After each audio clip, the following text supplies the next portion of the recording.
Hello and welcome to Jump To It. Shane Anderson with you, and we certainly had a brilliant week of racing with so many highlights. Of course, the two-day Irish Champions Festival. We had a brilliant ARC preview meeting at Parry Longchamp, and the St Leger Festival from Doncaster came to conclusion with one of the best performances by a 3-year-old all season. Joining me to reflect on those stories, plus look ahead to some great racing this week, it's Stephen Harris and Ed Quigley join me. Stephen, I'll start with you. It was an amazing scenario we had last weekend where virtually every one of the feature races that was on the program delivered something pretty special. Yeah, I mean, Hurricane Lane was incredibly impressive, Shane. I mean, he's the now horse with regard to the ARC, isn't he? He's fit, he's well, he's doing it. There's no question marks about him. He'll get a positive ride. He's versatile as to regard to ground. Perhaps there were more questions than answers over in Ireland. St Mark's Basilica certainly didn't impress everyone. That was a bit of a messy race. We saw Love beaten again. Snowfall got a bad ride. So lots to reflect on. Certainly the case. We're going to give a big pat on the back to our good friend Ed Quigley, who was pushing Hurricane Lane as a St Leger fan. See a fair way out. You got the big price for him, Ed. And I thought, just watching the way that he was controlling that race from the get-go, it was one of the most dominant performances in a 3-year-old feature this season. Yeah, absolutely, Shane. Not much in the way of panic throughout that race. I mean, I was sweating up a bit in the paddock before, it has to be said. But going through the contest, he travelled well, he cruised around. Of course, you never quite know when they go into the hard yards in regards to stamina, whether they'll see out the trip. But yeah, he travelled well. And then when he was asked to go and win the race, did so with plenty of authority, didn't he? So yeah, it looks like they're pretty much going to roll the dice with as far as the ARC goes now. I know that the record of St Leger and ARC horses in the same year doesn't always get the stats bodies tripping over with excitement. But look, I mean, he's not devoid of a bit of dash. You know, he's got plenty of Group 1 classic winning form over 1.5 miles, and he's perfectly entitled to go to Longchamp next month with every chance, I think it has to be said.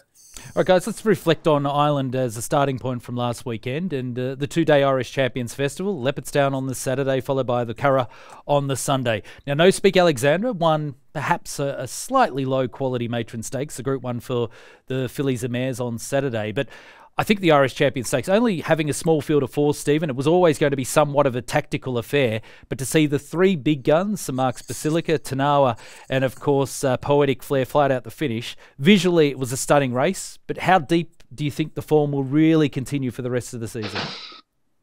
Yeah, that's a good question. I think the best ride won this race. Maybe not necessarily the best horse. Moore was extremely strong. He drifted right across the whole track virtually, taking Tanawa with him. Now, that's been the main talking point. People have been saying, well, Tanawa is the one to be with for the ARC. Poetic Flare is not going to run in the ARC, I don't think. It definitely isn't. Won't stay. But I think that Poetic Flare wants to get in a battle with horses, and things keep going wrong. At Goodwood, sent clear and then idled chance away and got picked off by Alcohol Free. Then next time out, they were too far apart when beaten in a match race with Palace Pier. And I thought that Poetic Flare again ended up isolated on his own. The other two drifted away. I think he's definitely quirky, Poetic Flare, but I think he's the equal of definitely the other two. And I'll be fascinated if he has another run. We were just going to talk, Shane. St Mark's Basilica, I understand, is not guaranteed to ever run again. They might well pack him off to stud, so it's quite possible that's the last we've seen of him, which would definitely be a shame. I mean, he's a really tough, relentless galloper with a fantastic attitude. Yeah, he certainly is that. He's proven himself one of the best, if not the best, of his generation. Ed, there was interference in the race. St Mark's Basilica drifted out from what was, say, a true line and perhaps caused some level of interference to Tanawa. He certainly went from the middle of the course to almost the outside rail, knocking over some photographers taking their best shots of the finish. What did you make of all of that? Do you think the stewards made the right decision in not turning over the race? Yeah, on balance, I think they did, Shane. I mean, there's lots of different ways of looking at it. I mean, what it always comes down to, how much was between them at the finish. It seems to be the kind of be-all and end-all. And I also think Tanawa had enough time to adjust, shall we say, or if the jockey could have easily switched inside if they wanted to. And the way I look at it is really, I think it was a top-class race. It's one for the small field campaigners like myself, where you don't want loads of listed junk lining up in these Group 1s. You had 3 absolute top-class horses going hammer and tongs. And I think that the key point I take out of it would be, forgetting the interference aside, is it was St. Mark's Basilica's trip. 10 furlongs is definitely his trip. He got the job done there. Poetic Flare ran a storming trial for the QE2, I think it has to be said. So I wouldn't be shocked at all to see that one back in a mile against Palace Pier and Bailly next time out. And as for Tarnower, yeah, of course, we know that horse has got 12 furlong Breeders' Cup form. So stepping back up to 12 furlongs for the Arc is the obvious choice. And as Dermot Wells says, has been the campaign all season, has been the ploy. So it really was a brilliant race. It was kind of goosebump stuff when those three really going at it in the final couple of furlongs. And I think it was a top-class race. I think the form's as good as anything we've seen this season. Three top-class horses. Coming into the final half furlong, you could have thrown a blanket over them. And I do think it's really strong form. Tarnower go to the Arc with a solid chance back up in trip. Poetic Flare, as I'm trying to take Stephen's point, really, I think you want to get Poetic Flare in a battle, and especially back at Ascot, let's not forget, produced the best performance of his career when absolutely pulverising the field at Royal Ascot at St James's Palace Stakes. I do think he'd be a little bit somewhat of a forgotten horse if he took on Baid and Palace Pier. I wouldn't underestimate him if you could get him in a punch-up. And as for St. Mark's Basilica, it would be a shame that's the last we've seen of him. I'm hoping they've rolled the dice in the Champion Stakes, because 10 furlongs on soft ground would be absolutely ideal for him. And you have the rematch with Mishrif and Adib and co as well. So, yeah, I think that was a brilliant race. Yes, the interference. I'm almost bored of talking about stewards' inquiries and interference rules, Shane. We always seem to be talking about it. I think it's one of those where it wasn't an immediate, how should we say, like one sudden kind of a jolt to the right, or something that really kind of startled Tarnower. I mean, it was a gradual drift, and yes, Ryan Moore did drift across, and the stewards looked at it closely and thought, well, in the end, there wasn't sufficient evidence to overturn the result. But I like to concentrate on the good of that race, because I really think it was one of the outstanding contests of the season. Yeah, I tend to agree. I think in my mind it was the best race we've seen so far this year. I do like the point that you make about Poetic Flare. I've often loved a horse that has a really tough run at 10 furlongs and then easing back to a mile at their next start. It really could be just what he needs to put him back in the frame for the Queen Elizabeth. But we'll talk more about that in the coming weeks.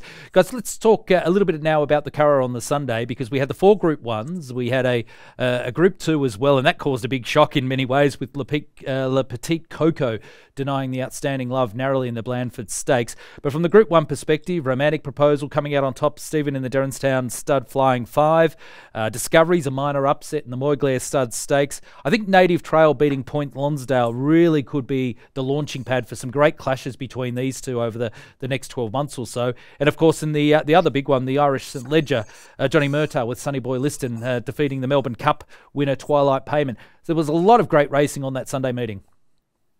Yeah, I mean, I was absolutely surprised to see Point Lonsdale get beaten, Shane, because I had him clear top juvenile so far, and that was a very impressive and much improved performance by Native Trail. And we talked about Charlie Appleby a lot on Jump to It over the last year or so. He's operating at nearly 30% this flat season. I think it's 29 point something, which is pretty incredible. Okay, he's got some top class horses, but that is an amazing strike rate, particularly when they're running in all the best races. I think in the last fortnight, he's actually nudging 40%, Charlie Appleby. So he's very much one to keep on side of. And there was no fluke about it, was there? I mean, Native Trail was extremely impressive, came under pressure, really put his head down and stormed clear. He's unbeaten now. This was a huge improvement. Maybe Point Lonsdale, I was very worried how he came under pressure. I appreciate he's probably a galloper rather than a quick, and he's going to want a mile plus next season as a 3-year-old, but still, he made hard work.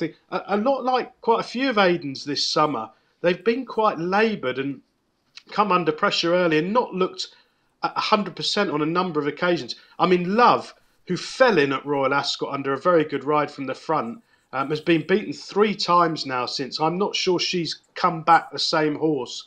I think she had well-documented problems before she reappeared, and she just doesn't have the same flair. There were no excuses for her. She was under the pump and looking in trouble from the front a long way out there. She did battle on. She's still got a good attitude, but there's no way in the world she's quite the force of old, I don't think.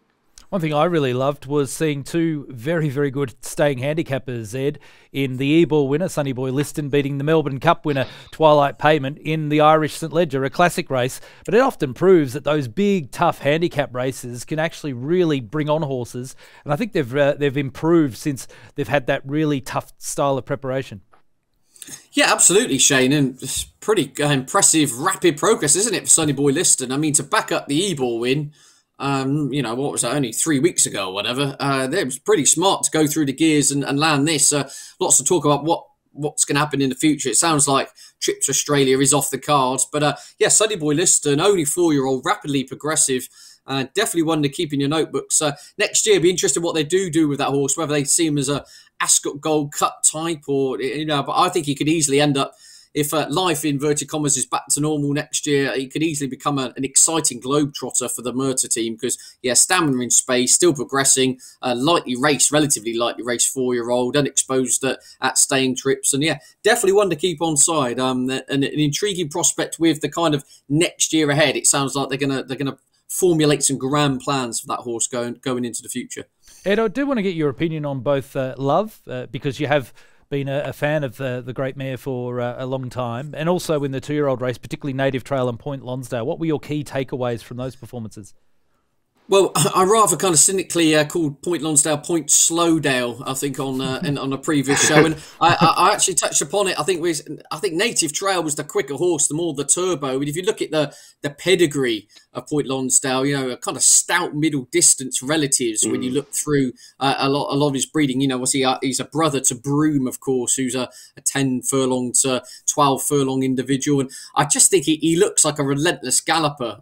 In truth, I just think it's perhaps catching up with him that he does need to go up in trip now. Native Trail looks to have that kind of injection of pace and stay, like an eclectic blend, and has definitely come onto the scene for the top 1 mile races next year, I think it's fair to say. As for Love, I mean, another point we should touch upon, we did on a show a month ago where we talked about an Aidan O'Brien almost malaise amongst a few of his runners. Well, that to some extent still seems to be applying, because St Mark's Basilica aside, he's only sent out one winner from his last 50 horses, which is absolutely mesmerisingly bad for Aidan O'Brien. As I said, it's not like he's throwing in 33 to 1 shots into all-weather handicaps here. These are top-class horses. We saw Snowfall turned over, Love turned over. We've had a habit in recent shows. We've had a few upsets from the supposed horses that cannot get turned over from the Ballydoyle camp. Yeah, just wonder if there's something I'm not privy to, that just holding a few of these top-class horses back, it would seem. They're not quite running their races and getting found out as a consequence. And in regards to Love, she was very good, wasn't she, as a 3-year-old? There is a school of thought that perhaps she was flattered and the form didn't work out. Yes, I think there may be a slight fact in that. But I also just think she had that worry, that injury, that niggle, that 10 months off. She just looks a little bit flat now. And on her comeback at Royal Ascot, she did have a really hard race in the Princess of Wales. And I just wonder whether that's just kind of bottomed her out for the rest of the season. So I think she's perhaps never quite as good as we thought, and I also think she's probably now just on the decline as well. And combine that with this, the mystery malaise, as I keep calling it, for Team Ballydoyle. As I said, I've only sent out 2 winners in the last 3 weeks or whatever. Then I think that was the kind of perfect storm to see a few of these Ballydoyle hot shots get turned over. Yeah, I think you raised a very good point there, Stephen. I'll bring you back into the conversation, because with the ARC trials that took place at Perry Longchamp on Sunday, a filly that you've been a big rap on for quite some time, Tiona, was able to knock off the Aidan O'Brien short price favourite in Snowfall in the Prix Vermeil. We saw Bubble Gift narrowly scrape home in the Prix Niel, and then the Japanese galloper Deep Bond was able to beat Broome in the other ARC trial, which was the Prix Foy. Did we learn a great deal from that meeting, or is it perhaps something that we just put aside and we still concentrate on the big race, the ARC, in a month's time?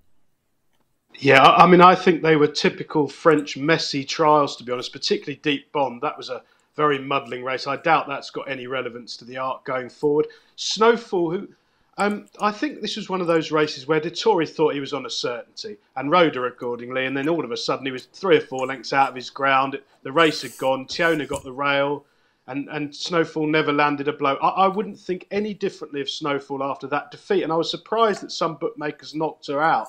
I mean, I think the key with her, a while ago, a few weeks ago, it looked like she was going to be sort of 5-2 favourite for the ARC. She's now gone out to 6-1.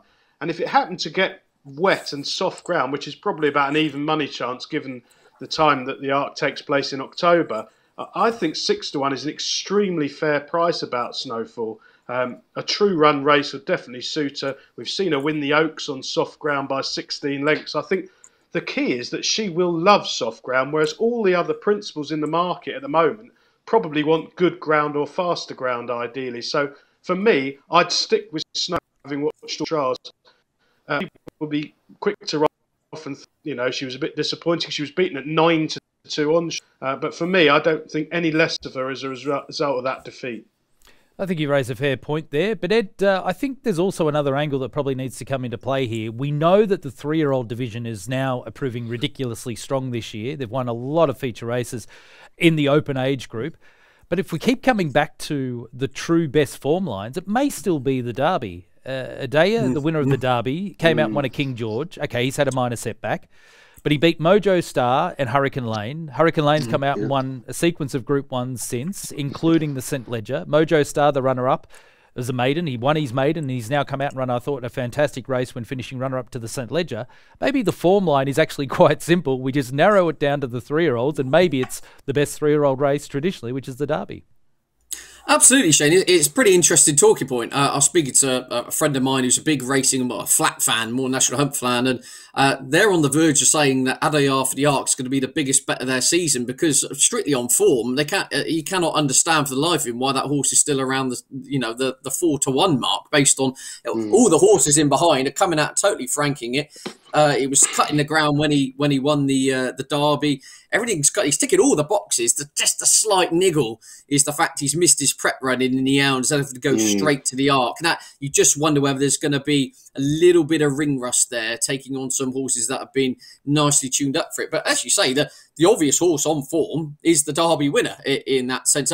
I do take Stephen's point, and I'm actually, after I think we were all against Snowfall from a value perspective when she was into like as short as 9-4 a fortnight ago. Now, I think it was 13-2 in a couple of places I saw, which I actually think is an overreaction in order for her claims as far as Longchamp go in the Arc de Triomphe. Obviously, she'll get a 3-year-old and fillies allowance. Soft ground won't be a problem, and bar this kind of messy French race at 1-5 where I think she was almost, they kind of crawled a bit and she was caught a bit flat-footed, and I think there was an air from Frankie de Toy that we'll just sweep these aside and that'll be that. I mean, let's not forget, Tiona and Snowfall came home in different postcodes at Epsom. Snowfall absolutely wiped the floor with the opposition, and I'm starting to almost after your quote, I think it was Shane, horrible price for Snowfall in the Arc. I actually starting to think there is a plenty of merit in that value now because she's good to soft ground, 1.5 miles with her allowances, no issues at all. But it's fascinating. I think the 3-year-olds have looked to have the key. Hurricane Lane is kind of the joker in the pack, if you like, now, because I think connections at and Aring, depending on how Hurricane Lane run at Doncaster went. If he'd had a really kind of barnstorming hard race, they probably would have called it a day, I think. But the fact he kind of just cruised around on the bridle, pushed the button and went clear, I think they're almost enforced to roll the dice in the Arc now. So 3-year-olds definitely hold the key. As ever, ground will hold the key for a lot of those. But I'm starting to slightly edge into the Snowfall camp at the prices, it would have to be saying. Well, as I said, you can tell I'm excited about the Arc. The Arc and the Champion Stakes, the 2 races, I just want to all fall in place and with the protagonists to line up, and fingers crossed we'll still get them. If you can't be excited about those 2 races, you shouldn't be in the game. I think they're going to be some brilliant contests coming up over the next month. Let's talk about one of the most breathtaking chases I've seen in modern times, and that is the mighty Altior. Nicky Henderson has made the call that he is retiring his champion 2-mile chaser, Stephen. Brilliant record overall, 21 wins from 26 starts under rules. He won a multitude of feature races, but of course, perhaps the big talking point over the last 2 seasons of his racing career was he was becoming a bit of a protected champion. Nicky never really seemed to be able to work out when to race him. He only won one of his final 4 starts, but when you go back maybe 3, 4, 5 seasons ago, he really was a legitimate superstar. Yeah, I mean, this is why we love jump racing so much, Shane, because, I mean, he ran 26 times. Of course, 21 wins, 10 Grade 1s, 1.3 million in prize money. He was rated 175 at peak. the last few years, Henderson cocked up a bit, didn't he? I mean, he ran him at Ascot in a match with Surname on bad ground when he was 80% fit. And I think it probably ruined both of them. And after that, Henderson was terrified to run him. He took him out at Sandown one day when he said the ground was heavy and everyone else said it was good to soft. And it probably was good to soft. So he went a bit Henrietta Knight on Altior, but that's not to detract from the horse. I mean, he was a fantastic jumper. And of course, as he got older, Shane, he hit that flat spot where those of us who play quite a bit in running, he used to sort of drift dramatically. Having been sort of 4 or 5 to 1 on before the race, there was a point where he looked like he was going to fall out the back of the TV and lose his place. And then he picked up again and flew home. I mean, he was brilliant at Cheltenham. Of course, he won the Supreme Novice and never looked back from that afterwards. A fantastic advert, really. It's a shame that we've spent the last 2.5 years or so complaining because he kept getting entered up, pulled out. He only ran him a couple of times. It all became a bit wrapped in cotton wool. But that shouldn't take away from what a fantastic horse he was at his peak. Ed, I think Stephen makes some really good points there. I mean, and his record, whether it be at Cheltenham or some of the other feature races, I mean, to go from a Supreme Novices hurdle over 2 miles to the following year win an Arkle, then come back, and the 2 next years after that go back to back in a Queen Mother Champion chase. That puts him in the rarest of territory. But I think the other big factor about Altior was the leap that he could produce over a fence. I mean, he would wing those fences, whereas others would struggle to get through. Yeah, absolutely. He would gain fences. Well, in his early days anyway, he would gain distance at his fences on his rivals, wouldn't he? Some spectacular leaps. In a way, as he got older, it almost started to hinder him because he almost struggled to get away from his obstacles a bit quicker after those kind of prestigious leaps, shall we say. But look, as you say, Shane, 4 Cheltenham Festival wins on his CV, a Tingle Creek, a whole host of other great ones. There is just that overriding feeling with Altior, though, which perhaps stops him going into the Sprinter Sacra and Corto Star and Moscow Flyer kind of realm. That it's almost a little bit of unfinished business with him retiring. In fact, he missed the last 2 Cheltenham festivals.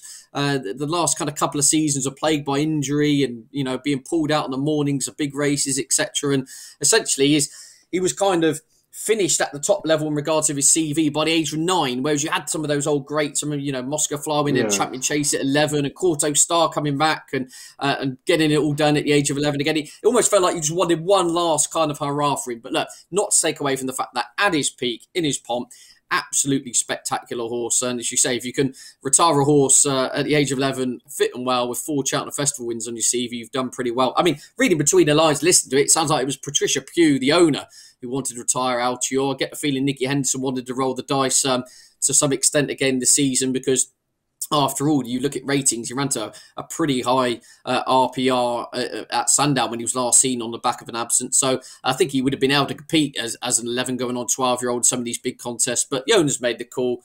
He's had his fun. He's done brilliantly. He's perhaps not the force of old, and let him go and enjoy his retirement in sunset, etc. So yeah, brilliant horse. Loved him to bits. And yeah, my overriding memory though would be that when he stormed up the hill in Supreme, I was there that day at Cheltenham, and the Irish would not hear a defeat from Min.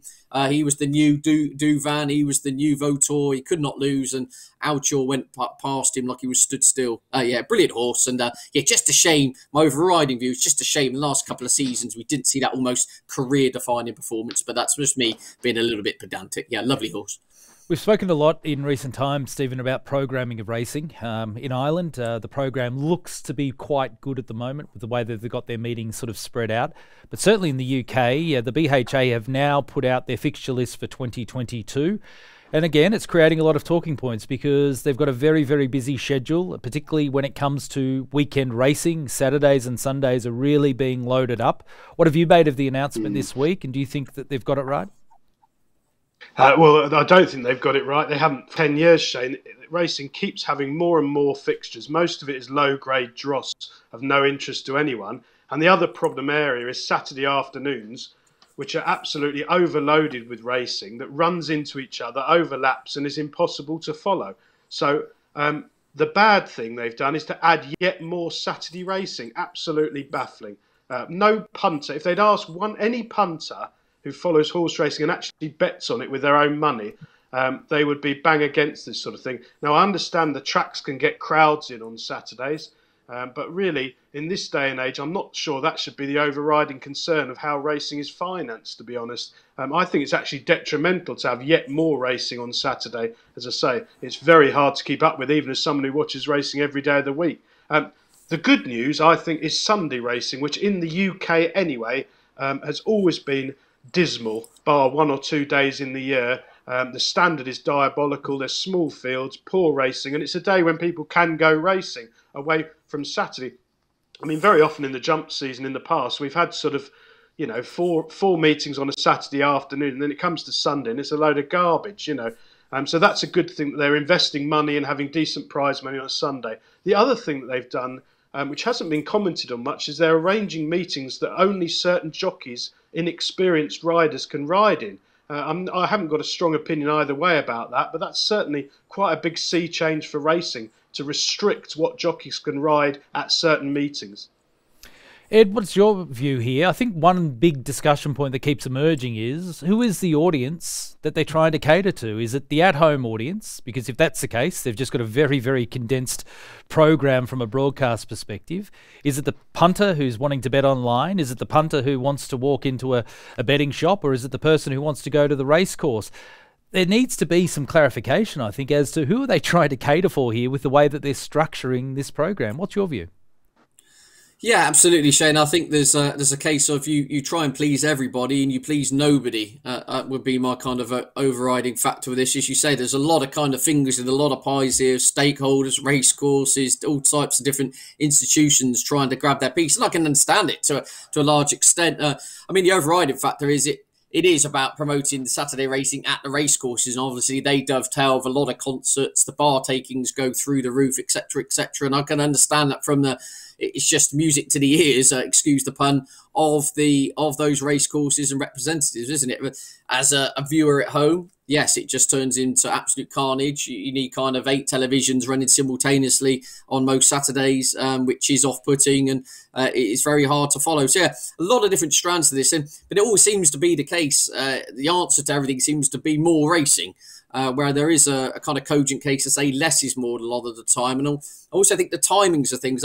I mean, I've had discussions with people before. I said, I'd love to see a bit of a kind of Friday night special, for example, like a 9 o'clock to have a group race staged at 9 o'clock under floodlights or something, or even Saturday morning racing. Started at 9 a.m. going through to midday before everyone chips off to pubs and out for the days with their families and everything. I thought that'd be I'd absolutely love it if at 9:30 in the morning there was a UK listed race going on our television. I think it'd be absolutely fantastic over my poached eggs. But I gathered a lot of trainers are kind of against that through travel, logistics and things, and that would be issues that would be kind of I wouldn't be my realm of expertise. So I kind of respect those opinions. But I do think it's a case of it all just the answer seems to be more racing. I think you could be a lot more selective in how it's done to improve the product. But again, a lot of things just seem to kind of go around in the ether, never happen, and then just more lower grade racing tends to just get plonked on Saturday afternoon. So that's my view. I would love to see a bit of a shake up and a bit more nuance to the fixture list rather than just shoveling everything into a Saturday to appease the after party concert, shall we say. Yeah, I think you raised some good points there. And guys, the last point before we move on and focus on some racing coming up this weekend. Gordon Elliott is back. Of course, he was returning after his suspension, and he had his first winner of the week. Of course, he had a winner at Sligo on Wednesday with one of the favourites in the day, Fancy Foundations, taking the prize. But the discussion, of course, looks now it's moving on. In Ireland in particular, there seems to be very little pushback about Gordon Elliott being back. Perhaps the language is slightly different in England. Stephen, what have you made of it? And is it time now just to move on and let Gordon continue to train? Yeah, I think we do need to move on. I haven't particularly liked the way the Racing Post have sort of welcomed him back at a sort of hero's reception with a sort of daily interview and promotion. I think we need to quietly have him back and move on. He's made a very bad mistake that was extremely damaging for racing. And he's paid the fine for it in some way, perhaps not enough of one, some people might think, but he's back now. I think we need to move on. The problem's going to be, of course, when he has his 3 winners at Cheltenham on the first day of the festival. in X March, is that if the national media latch onto it, you know exactly what picture's going to be appearing on the back page of the papers, and it's not going to be particularly beneficial to racing, and much more people will be aware of it than who have been so far. But that being said, I do think he's served his time, Shane, and we need to move on without perhaps giving him the hero's reception that some seem intent on giving him. Ed, I suppose the big angle is that now that he's back training, he is striking, getting a winner fairly early on in his return. But you would be hoping that with the quality of horses that he has in his yard. But do you agree with Stephen? Is it time now we just move on and let bygones be bygones? Yeah, very much. I agree with a lot of what Stephen said there. And on a kind of wider point, Shane, I think there seems to be I've spoken to some friends and colleagues across the Irish Sea and speaking to a lot of people here. There seems to be a big kind of cultural difference, as I'm being very general in my kind of view here. But a lot of the Irish, for whatever reason, seem to be like he's kind of paid his fine, he's done his crime, he's done his time, let's move on. There seems to be a kind of mellow hysteria amongst a lot of people here that, crikey, why is he still getting the coverage? But as I said on the last week's show, I said you can have your personal opinion on the matter, but at the end of the day, there is still a journalistic responsibility to cover the fact. He will be back on your terrestrial television screen smiling in a winner's enclosure after he smashed in Grade 1 winner after Grade 1 winner. There's nothing you'll be able to do about that. You know, that's out of our control. So maybe, to kind of go OTT and glamorise his kind of comeback is what's rubbing a few people up the wrong way. Stephen does make a good point. It's like anything in racing. When it comes to the big days, if he fires in a King George winner or the Champion Hurdle winner or whatever, it's how racing itself and its media position angles itself against the kind of anti-racing lobbies. And in truth, I think it's now that will become a bit of a delicate and tricky situation, whichever way you slice it. There won't be a way to kind of get around that. However, as I said, he is back. Whether anyone likes it or not, he is going to train a whole multitude of winners over the weeks to come. And as I said, I think you just treat him on merit with the horses he's doing now. And otherwise, where do you ever stop? You know, we're going to still be here in 3-4 years moaning on about Gordon Elliott. I voiced on last week's show, I thought what Stephen Mahon had done was abhorrent compared to the Gordon Elliott scenario. Yet no one seems to really talk about Stephen Mahon. Perhaps that's because he's not a kind of A-list celebrity trainer. But yeah, Gordon Elliott is back, whether we like it or not. Let's concentrate on what he's doing now. You know, I think he's everyone's deserved to be given a second chance, and let's just take it from there. All right, guys, let's leave it there. It's now time for the upcoming races.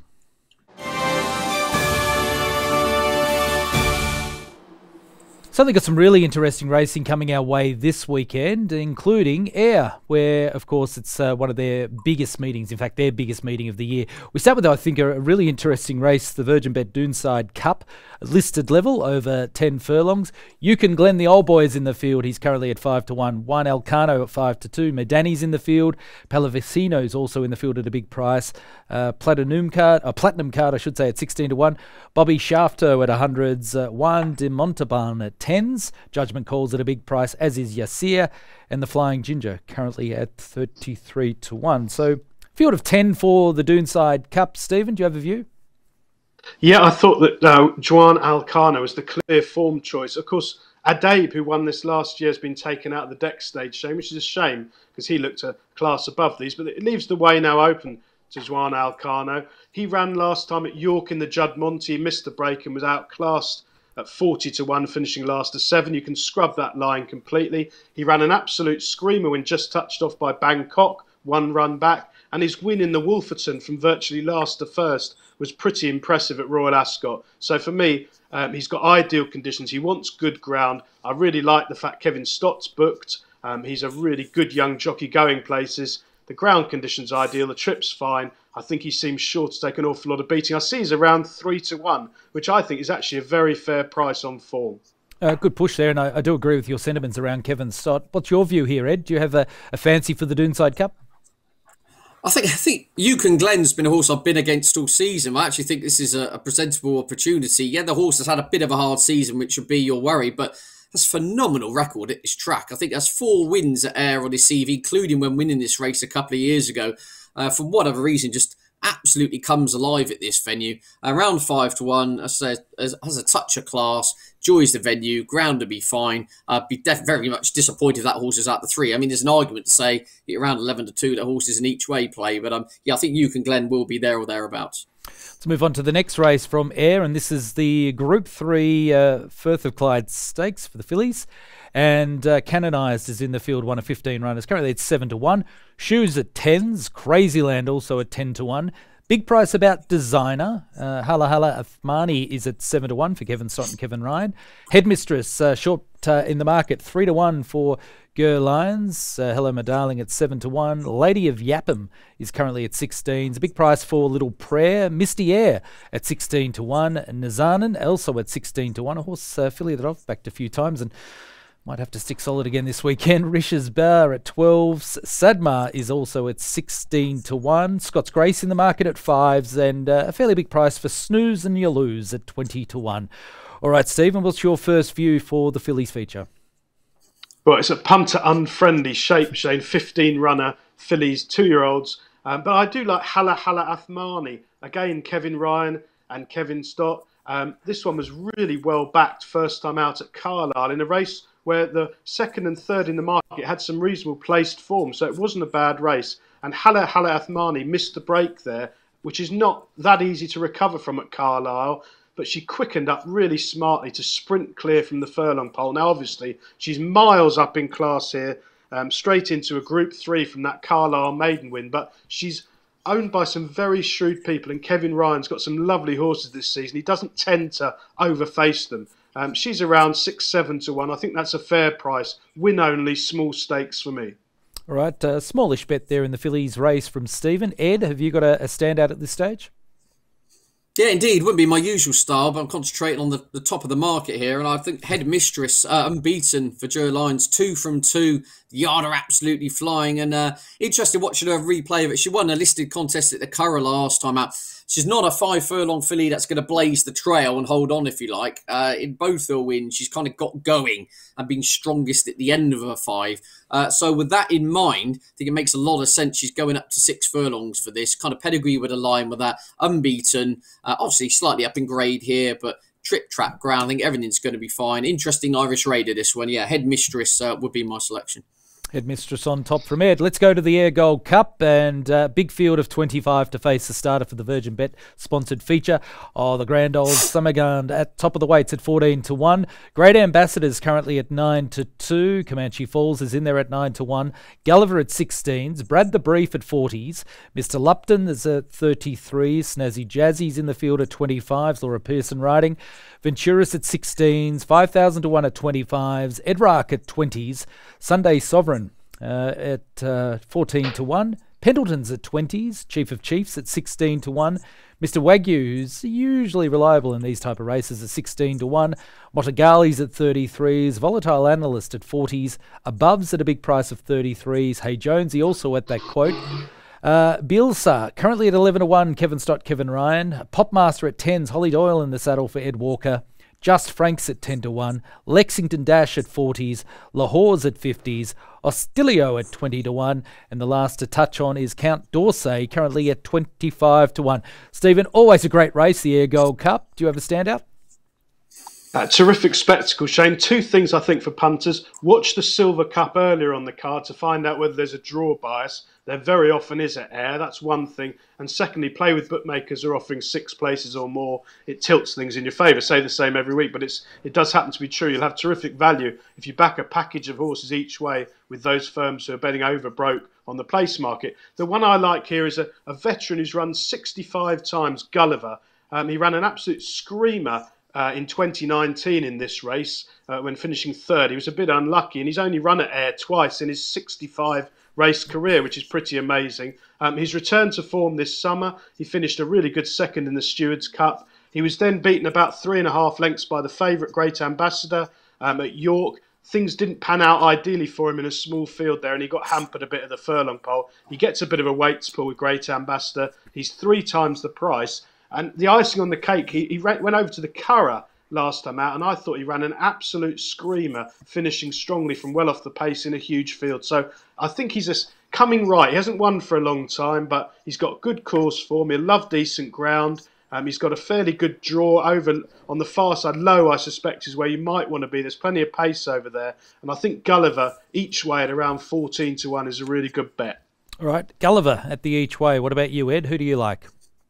Yeah, this is where I get my usual box of splinters out of my drawer, Shane, sprinkle them on my chair and sit down, really, to be honest with you. Yeah, this is an absolute nightmare for me. The horse I've got in my notes, just with one thing we haven't touched upon, like being a boring individual like myself, is the weather. It's currently good to firm at the time of recording it air, yet there is substantial rain forecast. Last weather I looked at about half hour before coming on air, substantial rain forecast late Friday afternoon into the evening and then all day Saturday.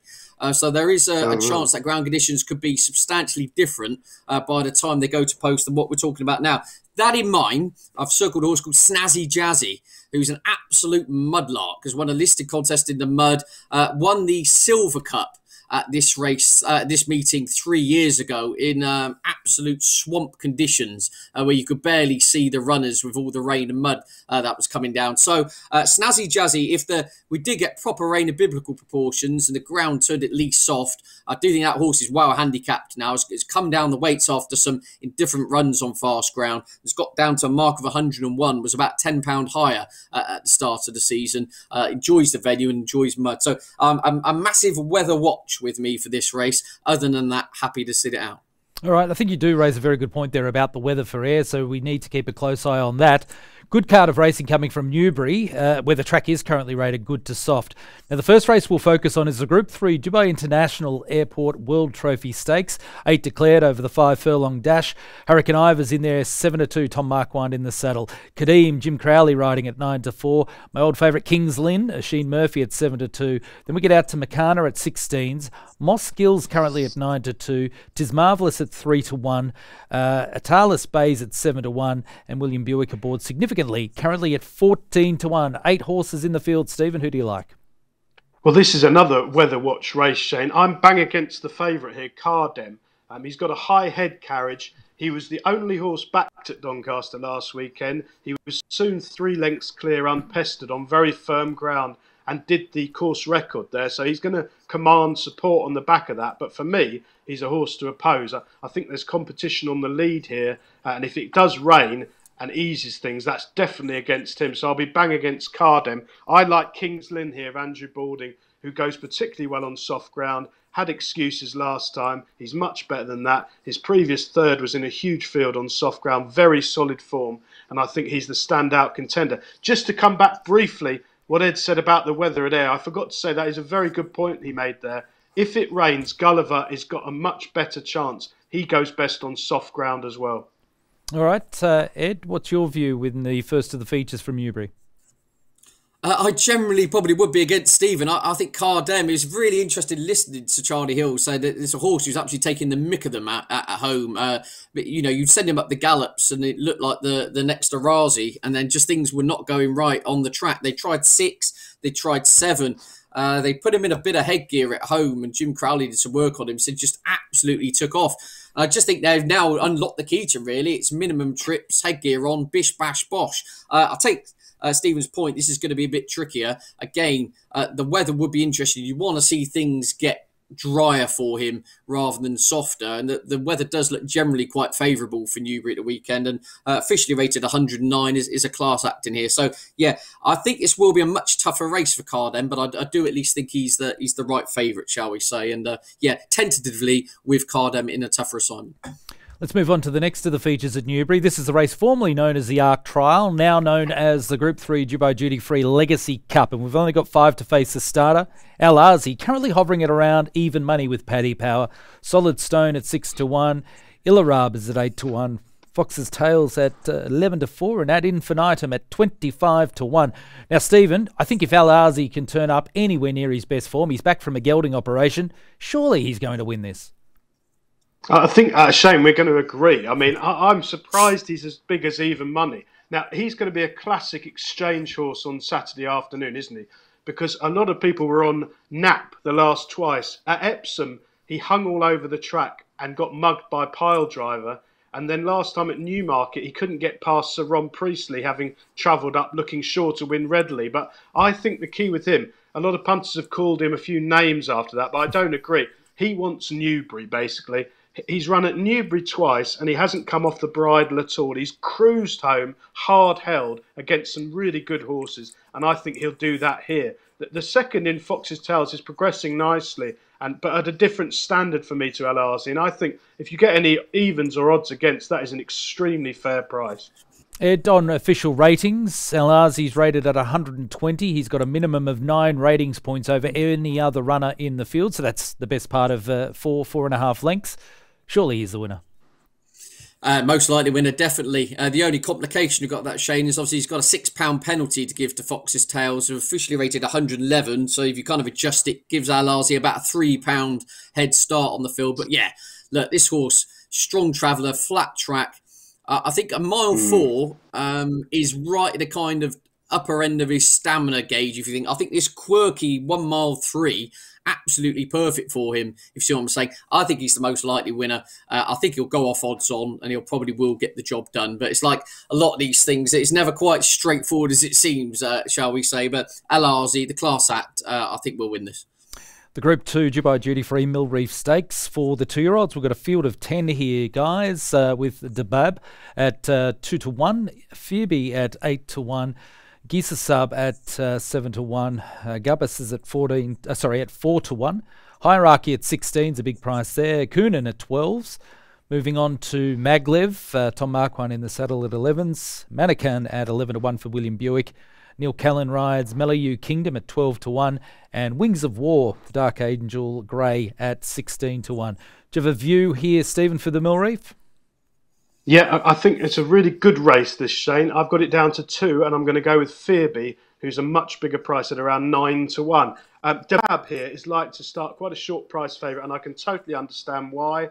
He was held in high regard before he made a winning debut, and last time out in the Superlative, he was extremely well backed and finished 3rd behind Native Trail. Now, obviously, that one has franked the form in style over in Ireland last weekend. So Dabab is sure to be popular. But Fearby, for me, a horse who goes particularly well in soft ground. So again, any rain at Newbury would be a massive plus.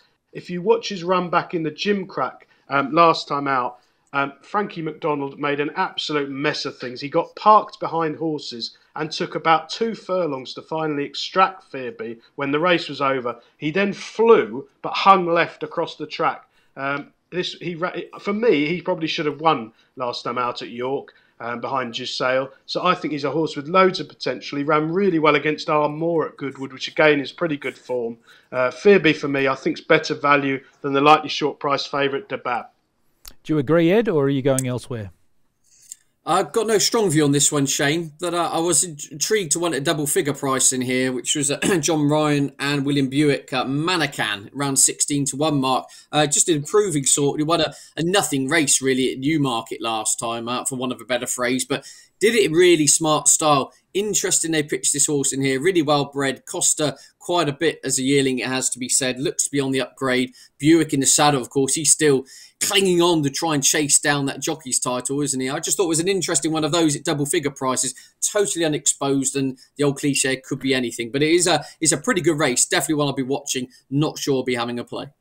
All right, and the last meeting we'll focus on is a feature race coming from Gowran Park, and this is a really good contest, I think. The Group 3, Denny, Cordell, Lavarack and Lanwades stud Fillies Stakes, a mouth-watering contest and also a mouthful to spit out. Aster Dash is in the field for Jessica Harrington. Lady Anna's also there, the stablemate. Magic Chigaga's also in the field. Joseph O'Brien settling up. So I told you. Celine Lilliet is there for the Slattery camp. Then we move on to Zawara for Dermot World, a Sheen Orr in the saddle. Amazed by Grace is there for Johnny Murtagh and Ben Cohen. Donoko O'Brien's got April Showers. Cartouche is there for Aidan. Climate there, another runner for Jessica Harrington. Shane Foley taking the ride. Disco Boots is there. Elysium's also in the field. Then we also touch on the See the Stars filly Emania. Lovely Esteem is taking her place for Joseph O'Brien. Moddy Poddle is there. And number 16 will be Sense of Style. Unfortunately, we don't have markets available at this stage, but a field of 16, Stephen, for the Fillies feature. And it certainly does look to be a pretty competitive contest. Yeah, it looks a minefield, Shane, doesn't it? Absolutely impossible. Token selection, Moddy Poddle. Just a filly I really like. She's been very progressive out of handicaps this season. Perhaps she won't be the grade of these group performers almost, but she's really tough. She goes from the front. She's a course and distance winner. She ran a screamer in the Irish Cambridgeshire, second of 27 last time out. She seems to be thriving on racing. She's going to go off in front. she should run well. But this would be a watching race for me. It looks extremely difficult, to put it politely. All right, Molly Pottle, course and distance form.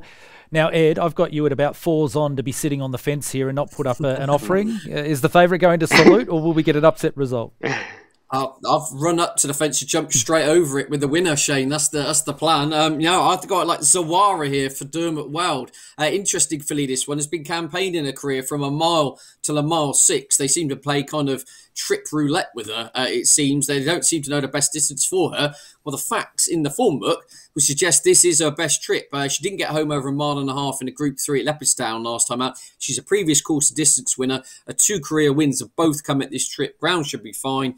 Right in the mix, officially rated 102. I think she's solid. Zawara has got me off the fence for the Dermot Weld team. Beautifully done. Guys, it's now time for the tips of the week.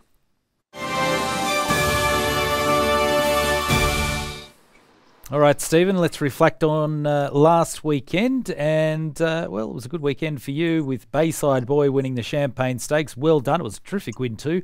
Unfortunately, Danya let us down in the Kazoo Park Stakes, but you were able to get us 16 units ahead last weekend. Who do you like this week? Actually, I think Bayside Boy Shane very much a juvenile to follow. I like that form, and the second as well, Reach for the Moon, is one to follow. This weekend, the 3 I've touched on already. I really like Al-Azi, who I do see is an odds against now for that 250 at Newbury.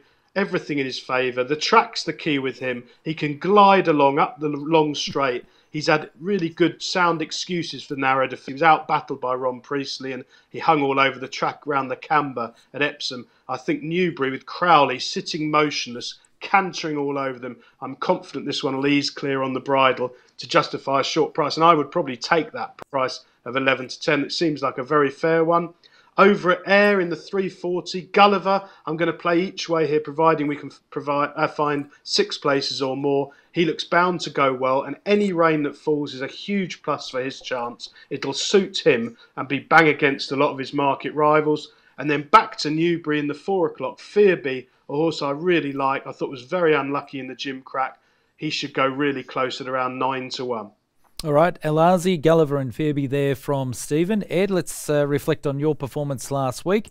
And just a small little loss there, 3 units, but you weren't going too deep with Chipotle or Chipotle in the Flying Childers. This Is Us failing in the Kazoo Park Stakes, and Pisgah Pike not doing much for us at the Chase on Monday. Let's have a look at who you like for this week.